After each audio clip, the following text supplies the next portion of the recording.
تیسرے سیگمنٹ میں تجوید و قراءت کے اصول و ضوابط۔ آج 23ویں سبق میں، کیونکہ ہمارے اس قاعدے کے اندر کتاب میں جتنے اہم قواعد و ضوابط تھے ہم نے سارے ایک دفعہ پڑھ لیے ہیں، اب ہم ان کی اختصار کے ساتھ دہرائی کریں گے۔ سب سے پہلے جو ہے تجوید کی تعریف ہے۔ تجوید جب دن سے نکلا ہے جس کا معنی آتا ہے نکھارنا، سنوارنا، یعنی قرآن پاک کے 29 حروف کو نکھار کر سنوار کر پڑھنا اور ان کے مخارج سے ادا کرنا، ان کی صفات لازمہ کا لحاظ کرتے ہوئے، تو یہ علم تجوید اور یہ فن ہے۔ پھر جو ہے اس میں بتایا گیا حروف مدہ جو ہیں وہ 3 ہوتے ہیں، واو الف یا۔ واو اس وقت مدہ جب ساکن ہو پیچھے پیش ہو، الف اس وقت مدہ جب ساکن ہو اور پہلے زبر ہو، اور یا اس وقت مدہ جب یہ ساکن اور پہلے زیر ہو، اور اس کا مجموعہ ہے او تی نا۔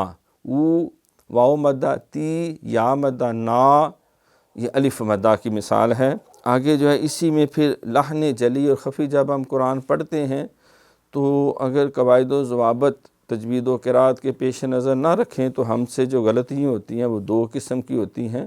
غلطی کو لحن کہتے ہیں، تو لحن جلی جو ہے بڑی غلطی، اس میں 4 قسم کی غلطیاں۔ پہلے نمبر پہ یہ ہے کہ کسی حرف کو حرف سے بدل دیا جائے، تا جو ہے اس کو تو پڑھ دیا ہے، سین کو صاد پڑھ دیا ہے، ہا کو ہاں پڑھ دیا ہے، جیسے الحمدو کو الحمدو، تو یہ حرف کو حرف سے بدل دینا۔ دوسرا یہ ہے کہ حروف کو بڑھا دینا، جیسے الحمدو کو الحمدو، للہ للہ، تو تھوڑا سا یا کو لمبا کریں، زیر کو لمبا کریں یا بن جاتی ہے، واو کو تھوڑا سا ڈھیلا کریں تو وہاں آگے پیش کو ڈھیلا کریں تو واو بن جاتی ہے، زبر کو تھوڑا سا ذرا گنجائش دیں تو وہ ساتھ الف پیدا ہو جاتا ہے۔ تو الحمدو الحمدو نہیں کرنا، للہ للہ۔ تیسری صورت یہ کہ حروف کو گھٹا دینا، جیسے لم یولد ہے تو لم یولد، یو یا واو پیش یو، لام دال زبر لد، یولد، تو اکثر پڑھتے بچے لم یلد ولم یولد، حالانکہ ولم یولد، تو اس نے واو کو کھا گیا، یہ حرف گھٹانا ہے۔